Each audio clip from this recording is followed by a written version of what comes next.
home brew. We're basically conducting an enormous experiment on our children. Marketplace tests home cleaning products. Here they're saying to spray where kids are, to use routinely. Is that a good idea? Well, that's something that the parents should think about.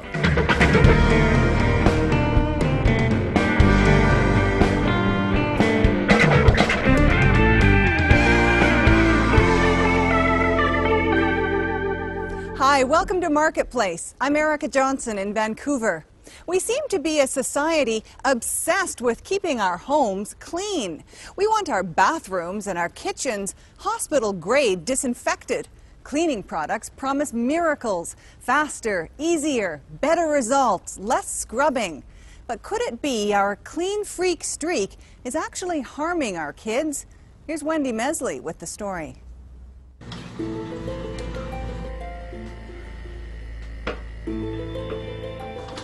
Sean Ellis is hunting for something. Something in this house that's invisible. In the air, maybe. It could be the house, we're not sure. Something that could explain why this family keeps getting sick. In the past year, I found that I was getting really stuffed up and I developed bronchitis. It doesn't seem to be getting better. It just seems to be getting worse. So I want to try and find out what's going on. Amanda Saul has severe respiratory problems. 5 weeks ago, she was rushed to the hospital because she couldn't breathe. I called Sean because I was having a lot of problems breathing-wise, and I wasn't sure if it had to do with the house, with the molds and stuff, or if it had to do with the quality of the house, or maybe even our cleaning products. Her oldest son, Kieran, is 3 years old. Like so many kids these days, he suffers from allergies, eczema, and recently, asthma. It's my oldest that I'm concerned about because he has asthma, so anything could trigger that. So Amanda turned to Ellis, a toxicologist who's begun marketing his services to anxious homeowners.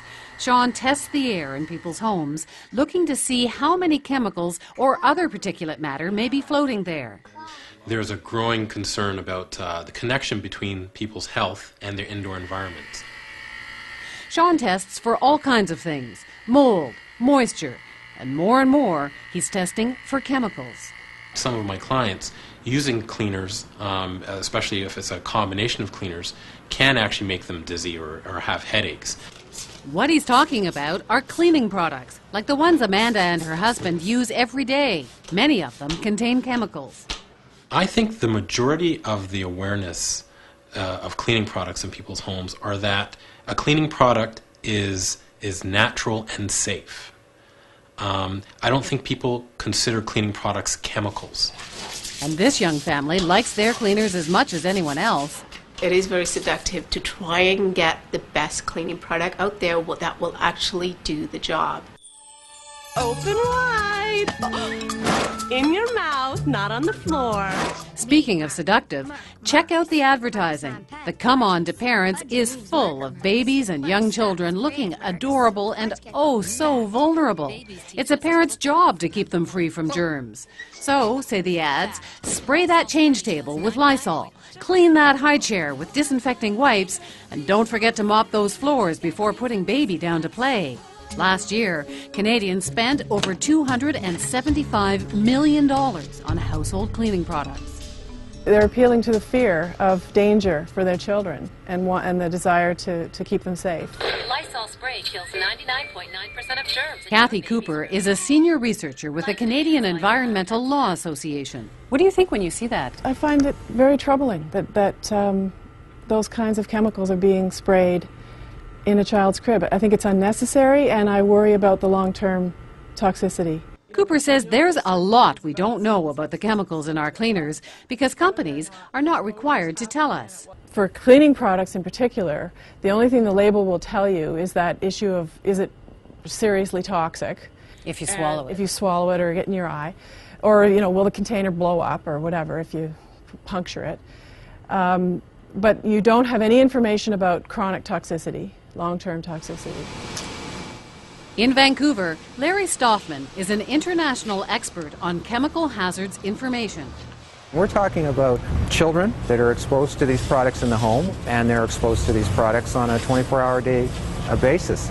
We're also talking about hazardous ingredients that can have effects at very tiny, tiny levels of exposure. You never know, and they're never sure as what level is a safe level, and that assumption shouldn't be made. Ever look at the label of your favorite floor cleaner or furniture polish? There's not much on it. That's because companies are protected by trade secrets. If you do find an ingredient, it's there because it could blow up or poison you. Many other chemicals are not even listed. If you had the kind of labeling laws, for instance, they have in Europe, where it would tell you that this product contains something that may cause cancer, for example, and another similar product that does the same job doesn't, you might not buy the product that contains the carcinogen. If you didn't, then the market would determine what manufacturers put in their products. We're basically conducting an enormous experiment on our children and our children's children. Sean Ellis is testing the air in parts of the house where cleaners are stored. He's measuring volatile organic compounds, or VOCs. His meter does not tell you how strong or harmful the chemical particles might be. All it does is provide clues as to how many particles there are. You can always smell those cleaners even though they're all tightly sealed. Sure enough, everywhere the cleaning products are kept, the readings jump. We asked Sean to test 3 of the products we saw in the commercials. The average home normally reads about 50 parts per billion. Let's see what happens with the Pledge, 273 parts per billion. According to Sean, anything over 500 could be a problem for sensitive people. What about Clorox wipes? So again, a simple wipe, and the levels jump up from the hundreds into the thousands here. And finally, the LYSOL disinfecting spray. We're now in the parts per million as opposed to the parts per billion. So you're looking at about 12,000. That's about 1,000 times higher than the Clorox. I'm cleaning the counters, but am I doing something opposite where I'm affecting my kids' respiratory problems? We live in an increasingly chemical society. Experts don't know how dangerous these chemicals might be, but they are starting to worry. Dr. Gideon Corin is a pediatrician at the Hospital for Sick Children in Toronto. How can we, as one of the most advanced countries in the world, allow these to enter our household for small children without the appropriate testing to see that it's safe? Dr. Corin says young children are especially vulnerable, partly because of exposure. Everything goes into their mouths, and they virtually live on the floor. But also, young kids are more sensitive, because they're still developing the basic body systems, the brain, the internal organs, the respiratory and immune systems. Even the reproductive system is not fully developed until adolescence. We got a call just last week from a supervisor in a daycare center. They said, well, we've been using some different cleaning chemicals in our daycare, and suddenly not only the staff but the children are complaining of problems, and they wanted to know what was in the cleaning products. There are no resources in this country for people like that to turn to. What is this? Dr. Corin and a researcher are conducting a study. They're looking at the babies of mothers who were exposed to chemical solvents in the workplace. This mother worked in the packaging area of a chemical plant that produces pesticides and fertilizers for commercial use. Baby Jenna is having her vision tested.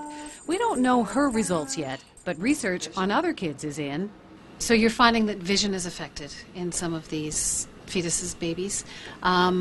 What does that indicate? What does that mean? Well, of course, vision is one of the functions of the human brain. So it means that these chemicals find themselves through mom, through the umbilical cord, into the baby, into the developing brain, and damaging functions there. And the baby is born already with a problem.